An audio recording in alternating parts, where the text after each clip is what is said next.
มาเอาเพื่อนเล่าว่าจ้ะสบายดีอันนี้คลิปที่สองเนาะกำลังเดินทางมาไกลเติบจากต่อจากคลิปที่หนึ่งบ้านโน้นสะเมืองสนาสมบูรณ์แข่งจับประสาคือเก่าเลยนะพ่อแม่พี่น้องเลยโอ้ยเป็นคืนปล่อยพายเรือเนี่ยกันเลยด้วยความนักพี่น้องเลยอันนี้เขตสองนี่เนาะเขตสองกับท่วมเขตในบ้านว่าสันซะเขียดติดเนาะสีใครเข้าไปเนี่ยโอ้น้ำท่วมน้ำท่วมนี่พวกจะจืดเด้อเป็นโลท่วมนักหน่วงเนาะที่อยู่ประมาณ4-5 เมตรความลึก4-5 เมตรก็ว่าแถวนี้เบาแถวนั้นก็สิประมาณ7-8 เมตรเสาไฟนี่ยังได้รับคิดครับ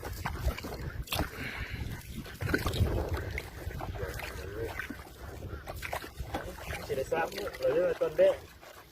ก็เลยพัดเดี่ยวก็จะได้เอาพาดไปโอ้นักหน่วงเนาะอันนี้คือเพื่อนเบาซีเนาะเบิ่งเอาเด้อจะฟ้องเพิ่นเครื่องมะเมียดนะบ่เดี๋ยวสิแต่อีต้นเนาะร่วมทั้งข้าพเจ้านี่แหละน้ำกระท่วมเพื่อนบ่เห็นหอดหลังคาเลยเพื่อนแห้งต่ำหน้ากับกระท่วมตายแต่ปีนี้จะสิกินยัง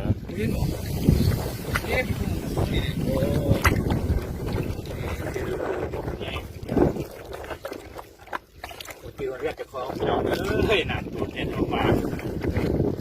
คนนี้เพิ่นตามหาเพื่อนเพิ่นโอ้ยไปตีต้นมาเจอเพื่อนเพราะว่าขึ้นไปอยู่เทิงผู้คนก็กลับมาสิมาเมียนเครื่องเนี่ยไปขายยีนลูกกระดาษไม่อันนั้นก็คือผู้บาดเจ็บเนาะยังโอ้ฝนยังสิตกตอนเนื่องอยู่ประมาณอีก2 วันมาสั่นข่าวเป็นแจ้งมากเลยแล้วสาดแล้วนี่มีบอลสีอยู่แล้วยังไงกะซอยกันเด้อพี่น้องเอ้ยขอบใจเด้อที่เพิ่นพามาเลาะหาเครื่องหาของอยู่เพื่อนอยู่ศาสตร์เป็ดไก่กะงอควายคือสิตายไปเด้อปันนี้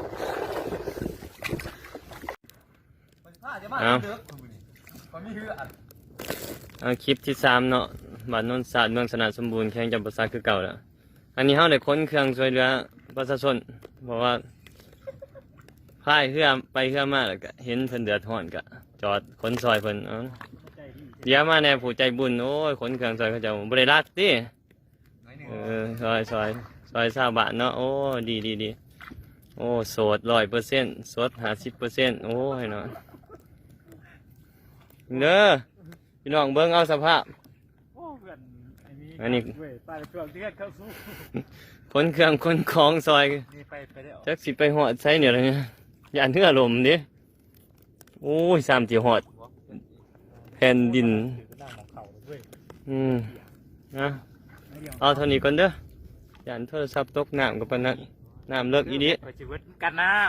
ำเป็นยังไงเอาเสิร์ฟต่อภาค4เนาะตอนนี้เอายังมาสำรวจแถวทางแบงซีวิไลเนาะมาใช่โอ้ก็พอถ้าแถมอยากเมื่อก่อนจะเป็นอยากมาเมื่อ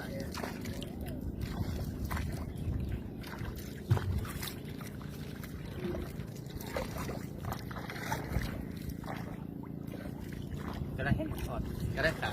มอง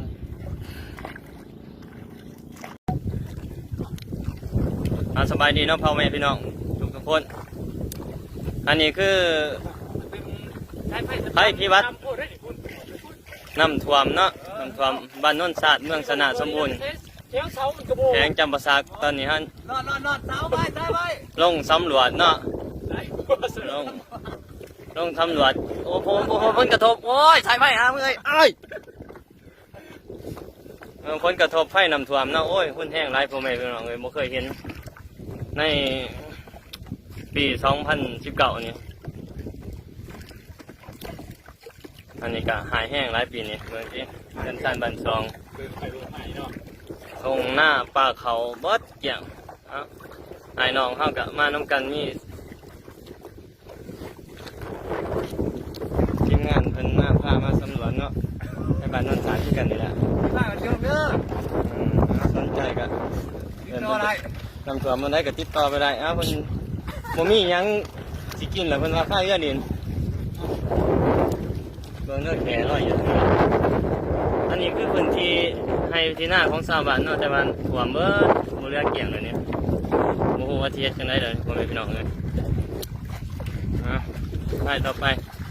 จะนายน้ำท่วมอีกก็โอ้ใครอยากช่วยเหลือก็มาช่วยได้เด้อทั้งน้ำทั้งเขาบ่มีบอลอยู่เลยนี่ ต้องการเขาต้องการน้ำเดี๋ยวนี้นะยิ้วเขามา2 มื้อแล้วนำท่วมไปใช้บ่ได้ที่จะเหือรอบ้าน ที่แข่งอยู่เนาะ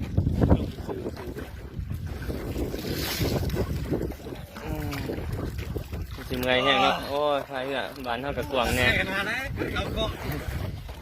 น้ำท่วมหลายเฮกตาร์เนาะพ่อแม่พี่น้องโอ้ยเขาความแก่ตอนนี้ก่อนเนาะเดี๋ยวเราสิส่ง ไม่เห็นหน้าเจะพร้าขอมผู้ชายที่หลัง ลงต่อให้เอง โอ้ยตายแล้ว ตอนนี้มุ่งหนาจากบ้านซีวิไลมุ่งหนาเขาบ้านหน้าซ่อนนนท์สารเนาะเมืองสนาสมบูรณ์แข่งจะประสาคือเก่าแหละยังท่วมทัวคือเก่าแล้วบ้านนี้ก็ได้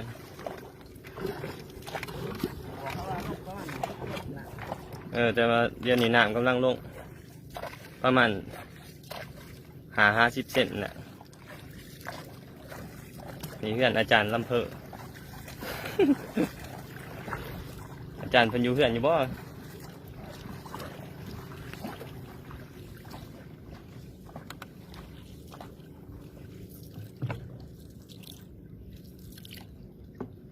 นี่ก็คือทีมงานถือน้ำท่วมคือกันเนาะมานำกันนี่เพื่อนเพิ่น อินเตอร์เน็ตเด้อตัวแทนมาจากโคราช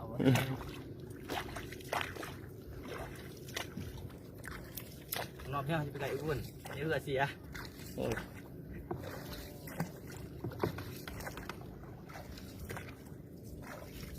ทะเลหน่อยเนาะบ้านเฮา